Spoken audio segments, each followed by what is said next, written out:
Welcome back to Syncrets To Success, the podcast. This is day 24. This is Fingaz, aka Marcus, or maybe the other way around. I am a music composer, creator, diving in on sync licensing and trailer music. We are entering this journey into sync with 30 days, where I'm sharing a gem each day, 30, 31. I still haven't looked up how many days are in August, but we're entering the podcast with 30-ish days into sync, and today is day 24. We're going to talk about the world of successful sync placements.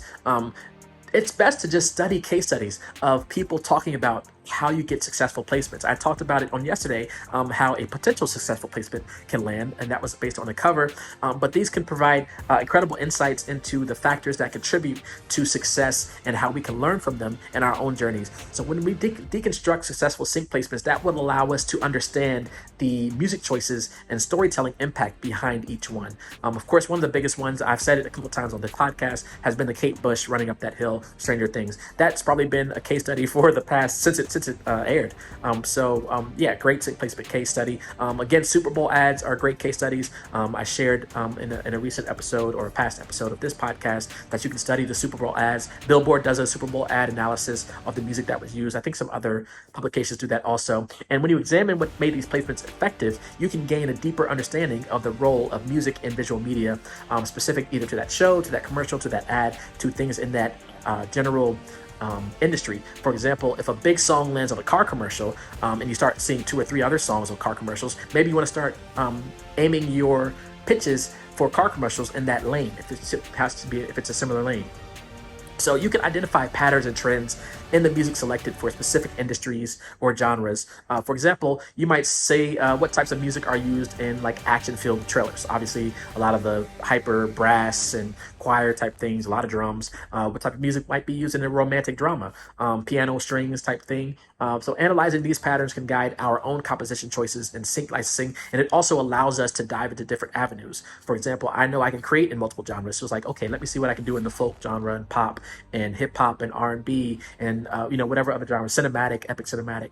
And we can learn from successful composers also. There are people talking about sync online, not just me. There are I don't know if there's hundreds, but there probably are hundreds. Type in sync on social media, do hashtag sync, see what comes up, follow those people, catch their gems. People are dropping insights every day on social media about sync. Here's how I landed this placement. Here's how I got in this library. Here's how I got rejected. Here's what I did to get better next time, whatever the case is. Learn from all those different aspects. Learn from successful composers and not successful composers, and analyze those approaches to sync licensing, which can be enlightening for us, and understanding their creative processes, their methods for collaborating with directors, music supervisors, collaborating with other artists, like I mentioned yesterday, how I collaborated with other artists.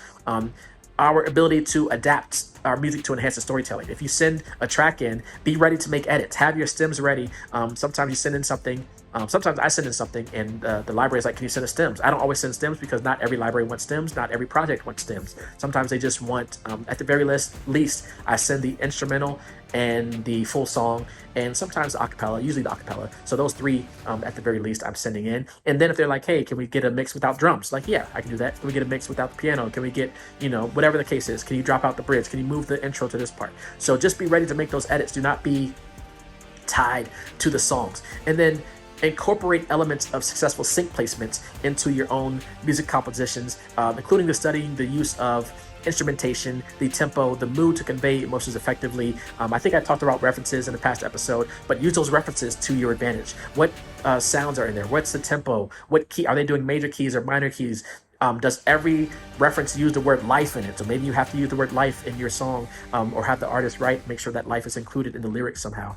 So you want to pay attention to how music is integrated seamlessly into these visuals, how your references relate to the visuals, or how your references relate to what you want to create, how you can find collaborators and things like that, all to enhance the overall impact of the scene. Everything is based around story in sync licensing and in music.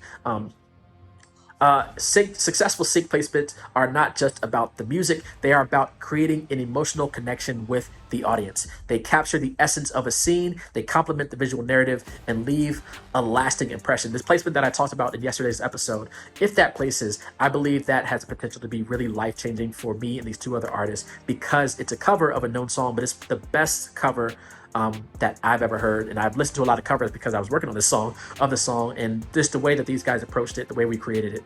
And it has, I actually haven't heard a cover of it in a while, so it's also going to bring that song back up. So hopefully this song places, because I believe it can take us to other places, and I will talk more about that with those guys when it places, because it will place. And then when we deconstruct these placements, identify the trends, learn from the accomplished composers that have used those trends, incorporate successful elements into your own work, elevate your skills, create compositions that resonate deeply with viewers. That will wrap up day 24 of Syncrets to Success. Tomorrow, come back tomorrow on day 25, where we'll continue this journey into sync on this podcast. Be sure to join the Facebook group, Syncrets to Success. Be sure to like, comment, and subscribe to this YouTube channel. And also, if you want to join Disco to catalog your music, check out the Disco link in the description below. And if you want to have a one-on-one chat, check out some of the services I offer, also linked below. I will see you tomorrow on day 25. Be safe and be well. All right, peace.